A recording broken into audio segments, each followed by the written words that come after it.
ಎಲ್ರಿಗೂ ನಮಸ್ಕಾರ. Welcome back to my YouTube channel. ಈ ವಿಡಿಯೋ ಏನಪ್ಪಾ ಅಂತಂದರೆ ಭಾನುವಾರ ನಾವು ಕಾಮಧೇನು ಕ್ಷೇತ್ರಕ್ಕೆ ಹೋಗಿದ್ವಿ. ತುಂಬ ದಿನದಿಂದ ಅನ್ಕೊತಾ ಇದ್ದೆ ದೇವಸ್ಥಾನಕ್ಕೆ ಹೋಗಬೇಕು ಅಂತ. ಫೈನಲಿ ಗುರುವಾರ ಹೋಗೋಣ ಅಂದ್ಕೊಂಡ್ವಿ. ಅವತ್ತು ಆಗಲಿಲ್ಲ, ಕೊನೆಗೆ ಭಾನುವಾರ ಹೋಗಿ ಬಂದ್ವಿ. ಅವತ್ತಿನ ಒಂದು ಪುಟಾಣಿ ವ್ಲಾಗ್ ಆಗಿರುತ್ತೆ ಈ ವ್ಲಾಗು. ವಿಡಿಯೋನ ಕೊನೆವರೆಗೂ ಮಿಸ್ ಮಾಡಿದೆ ನೋಡಿ. ವಿಡಿಯೋ ಇಷ್ಟ ಆದರೆ ಪ್ಲೀಸ್ ಒಂದು ಲೈಕ್ ಮಾಡಿ, ಹಾಗೆ ನನ್ನ ಚಾನಲ್ನ ಸಬ್ಸ್ಕ್ರೈಬ್ ಮಾಡೋದನ್ನು ಮರಿಬೇಡಿ. ಇವತ್ತು ಬೆಳಗ್ಗೆ 4:30-5 ಗಂಟೆಗೆಲ್ಲ ಎದ್ದಿದ್ವಿ. ಅಪ್ಪಾಜಿ ಕೂಡ ಬಂದಿದ್ರು. ತುಂಬ ದಿನ ಆಗಿತ್ತು ಅಪ್ಪಾಜಿ ಬಂದು. ಸೊ ನೋಡ್ಕೊಂಡು ಹೋಗೋದಕ್ಕೆ ಅಂತ ಬಂದಿದ್ರು. ಹಾಗೆ ಅಪ್ಪಾಜಿ ರಾಗಿ ರೊಟ್ಟಿ ಮಾಡು ಅಂತ ಹೇಳಿದ್ರು. ಹಾಗಾಗಿ ಮಸಾಲೆ ರಾಗಿ ರೊಟ್ಟಿ ಮಾಡಿದೆ. ತುಂಬಾನೇ ರುಚಿಯಾಗಿ ಬಂದಿತ್ತು ಟೇಸ್ಟು. ಸಬ್ಸಿಗೆ ಸೊಪ್ಪು, ಕೊತ್ತಂಬರಿ ಸೊಪ್ಪು, ಈರುಳ್ಳಿ, ಮೆಣಸಿನ್ಕಾಯಿ, ಕರ್ಬೇವಿನ ಸೊಪ್ಪು, ಜೀರಿಗೆ ಎಲ್ಲ ಹಾಕಿ ಮಾಡಿದ್ದೆ. ರುಚಿಯಾಗಿತ್ತು. ಅದ್ರ ಜೊತೆಗೆ ಕಡಲೆ ಬೀಜ ಚಟ್ನಿ ಮಾಡಿದ್ದೆ. ತುಂಬಾನೇ ರುಚಿಯಾಗಿತ್ತು ಕಾಂಬಿನೇಷನ್ ಅಂತೂ. ಅಪ್ಪ ಕೂಡ ಟಿಫನ್ ಮಾಡಿ ಊರಿಗೆ ಹೊರಟು. ನಾವು ಸ್ನಾನ ಮಾಡಿ ಪೂಜೆ ಮಾಡಿ ಟಿಫನ್ ಮಾಡಿ ಬರೋದ್ರೊಳಗಡೆ ಒಂದು 10 ಗಂಟೆ ಆಗೋಗ್ಬಿಟ್ಟಿತ್ತು. ಕುಮಾರಣ್ಣ ಕೂಡ ಬರ್ತೀನಿ ಅಂತ ಹೇಳಿದ್ರು. ಸೊ ಹಂಗಾಗಿ ಅಲ್ಲಿಗೆ ಬಂದು ಅವರನ್ನು ಕರ್ಕೊಂಡು ದೇವಸ್ಥಾನಕ್ಕೆ ಹೋದ್ವಿ. ದರ್ಶನ ಕೂಡ ತುಂಬ ಚೆನ್ನಾಗಾಯಿತು. ನಾನಂತೂ ತುಂಬ ದಿನದಿಂದ ಅನ್ಕೊತಾನೆ ಇದ್ದೆ ಕಾಮಧೇನು ಕ್ಷೇತ್ರಕ್ಕೆ ಹೋಗಬೇಕು ಅಂತ. ತುಂಬ ದಿನ ಆಗೋಗಿತ್ತು ಬಂದು.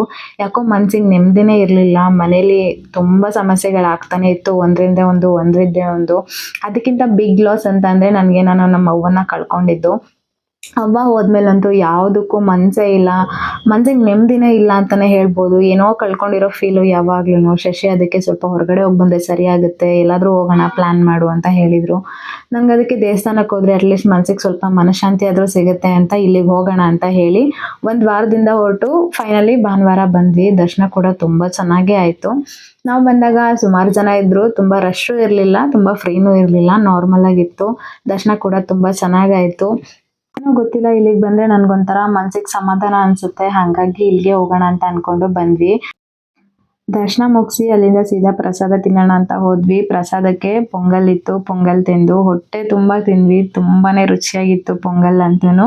ದೇವಸ್ಥಾನದಲ್ಲಿ ಕೊಡೋ ಪ್ರಸಾದ ಯಾವುದೇ ಆಗಿರಲಿ ಎಷ್ಟು ರುಚಿಯಾಗಿರುತ್ತೆ ಅಲ್ವಾ. ಅಲ್ಲಿಂದ ಊಟ ಮುಗಿಸಿ ಸುಮಾರು ಹೊತ್ತು ಅಲ್ಲೇ ಟೈಮ್ ಕಳೆದು ಹೊರಟ್ವಿ ಅಲ್ಲಿಂದ.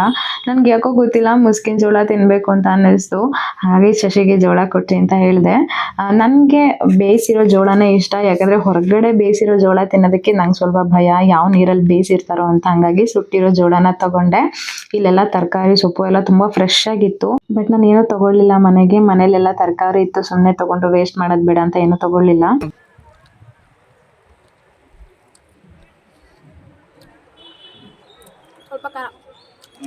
ದನಗಳಿಗೆ ಬೂಸ ಹೆಂಗೆ ಹಾಕಿದ್ರೆ ನಡೀತತ್ತೆ. 2 ದನಗಳು ಮೇವು ತಿಂತಾವೆ.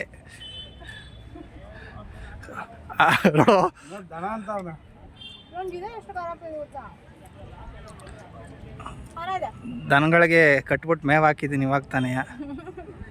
2 ಅಣ್ಣ ತಂಗಿ ದನಗಳು ತಿಂತಾವೆ. ಕುಮಾರಣ್ಣ, ನನ್ನೂ ನಿನ್ನೂ ಹಸು ಅಂತ ಇದೆ ಶಶಿ. ಹಸು ಆದ್ರೆ ಅವನೇನು ಅಂತ ಕೇಳೋ. ಏನ್ರಿ ಸಾಕೊಂಡಿರೋ ಮಾಲೀಕ ಎಷ್ಟು ಮೇವು ಹಾಕ್ತೀಯ ದಿನಕ್ಕೆ ನಮಗೆ? ಆಗ್ತಿಲ್ಲ ನನ್ನ ಕೈಲಿ. ಮಾರಾಟ ಮಾಡೋದಂತ ಇದ್ದೀನಿ. ಯಾರನ್ನ? 2 ವರ್ಷ ಮಾರಾಟ ಅಂತ ಇದ್ದೀನಿ. ನೋಡು, ನನ್ನ ನಿನ್ನೂ ಮಾರ್ತಾರಂತೆ. ಖಾರ ಯಾರಿಗಪ್ಪ ಖಾರ ಕೆಲ್ಸಕ್ಕೆ ಬರಲ್ಲ. ನಾವಿಬ್ರು ತಿನ್ನೋದು ಬಿಟ್ರೆ ಏನು ಮಾಡಲ್ಲ. ಮಾರೋರ್ಗೂ ಲಾಸು, ತಗೊಳ್ಳೋರು ಲಾಸು. ಜೀವನದಾಗ ಅಣ್ಣ ತಂಗಿ ಇಬ್ರು ಸತ್ಯವಾದ ಮಾತಾಡೋದು ಇವತ್ತು.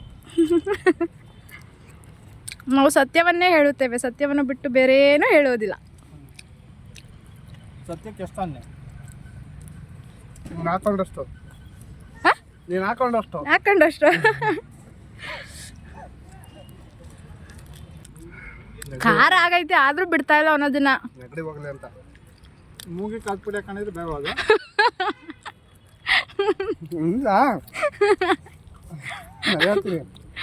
ಈಗ ಬಾಡಿಗೆ ಎಲ್ಲೇ ಪಾರ್ಟ್ಸು ಇದು ಡ್ಯಾಮೇಜ್ ಆಗಿರಲಿ, ಇಲ್ಲಿಗೆ ಯಾಕೆ 2 ತಗೊಡ್ತಾರೆ ಇಂಜೆಕ್ಷನ್ನು. ನೀನು ಬೇರೆ ಕೊಡಿಸ್ಕೊಂಬಲ್ಲ.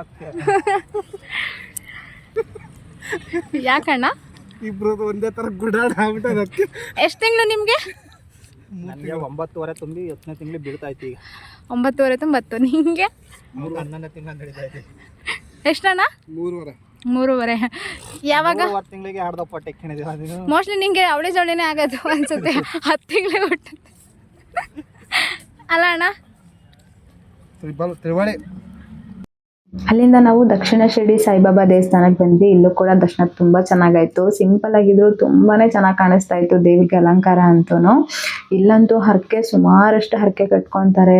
ವಿದ್ಯಾಭ್ಯಾಸದಿರ್ಬೋದು, ಮದುವೆದಿರ್ಬೋದು, ಮಕ್ಳದಿರ್ಬೋದು, ಸಾಲ ಇರ್ಬೋದು, ಏನೇ ಇರಲಿ ಎಲ್ಲದಕ್ಕೂ ಕೂಡ ಎಷ್ಟೊಂದು ಹರಕೆ ಕಟ್ಟಿರ್ತಾರೆ. ನಾನು ಲಾಸ್ಟ್ ಟೈಮ್ ಬಂದಾಗ ಕಡಿಮೆ ಇತ್ತು, ಈ ಸಲ ನೋಡಿ ಫುಲ್ ಶಾಕ್ ಆಗಿಬಿಟ್ಟೆ. ಫುಲ್ ತುಂಬೋಗ್ಬಿಟ್ಟಿತ್ತು. ಅಲ್ಲಿ ದರ್ಶನ ಮುಗಿಸಿ ಅಲ್ಲೂ ಒಂದು ಸ್ವಲ್ಪ ಹೊತ್ತು ಕುತ್ಕೊಂಡು ಆಮೇಲೆ ಮನೆಗೆ ಬಂದ್ವಿ. ಕುಮಾರಣ್ಣನ ಅವ್ರ ಮನೆ ಹತ್ರನೇ ಬಿಟ್ಟು, ನಮ್ಮ ಗಾಡಿ ಅಲ್ಲೇ ಇದ್ದಿದ್ದರಿಂದ ಅವ್ರ ಮನೆ ಹತ್ರ ಹೋಗಿ ಅಲ್ಲಿಂದ ನಮ್ಮ ಗಾಡಿ ತೊಗೊಂಡು ನಮ್ಮ ಮನೆ ಹತ್ರ ಬಂದ್ವಿ. ದೇವಸ್ಥಾನದಿಂದ ಸೀದಾ ಮನೆಗೆ ಬರಬೇಕು ಅಂತ. ಮತ್ತೆ ನಾವು ಅವ್ರ ಮನೆಗೇನು ಹೋಗೋಕ್ಕೆ ಹೋಗಲಿಲ್ಲ. ಮನೆಗೆ ಬರೋದಲ್ಲಿ ತುಂಬ ಲೇಟಾಗಿ ಹೋಗ್ಬಿಟ್ಟಿತ್ತು. ಶಶಿ ಸ್ವಲ್ಪ ಹಶ್ವಾಗ್ತಿದೆ, ಏನಾದರೂ ಮಾಡು ಅಂದರು. ಸೊ ಹಂಗಾಗಿ ಸಿಂಪಲಾಗಿ ರೈಸ್ ಬಾತ್ ಮಾಡಿದೆ ಲೇಟಾಗಿದ್ದರಿಂದ.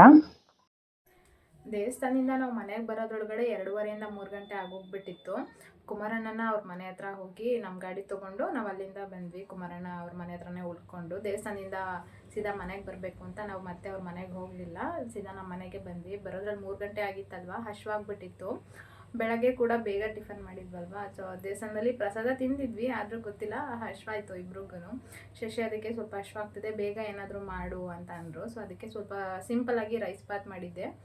ಇವಾಗ ತಿಂದು ಅವರು ರೆಸ್ಟ್ ಮಾಡ್ತಾ ಇದ್ದಾರೆ. ಸೊ ಇಷ್ಟೇ ವಿಡಿಯೋ, ಇವತ್ತಿನ ವಿಡಿಯೋ ಇಲ್ಲಿಗೆ ಎಂಡ್ ಮಾಡೋಣ ಅಂತ ಅಂದ್ಕೊಂಡಿದ್ದೀನಿ. ಮತ್ತೆ ಹೊಸ ಬ್ಲಾಗಲ್ಲಿ ಸಿಗ್ತೀನಿ. ಈ ಪುಟಾಣಿ ವ್ಲಾಗ್ ನಿಮಗೆ ಇಷ್ಟ ಆಗಿದೆ ದಯವಿಟ್ಟು ಒಂದು ಲೈಕ್, ಶೇರ್, ಕಮೆಂಟ್ ಮಾಡೋದನ್ನು ಮರಿಬೇಡಿ. ದಯವಿಟ್ಟು ನನ್ನ ಚಾನಲ್ನ ಸಬ್ಸ್ಕ್ರೈಬ್ ಮಾಡಿ, ಸಪೋರ್ಟ್ ಮಾಡಿ. Thank you for watching.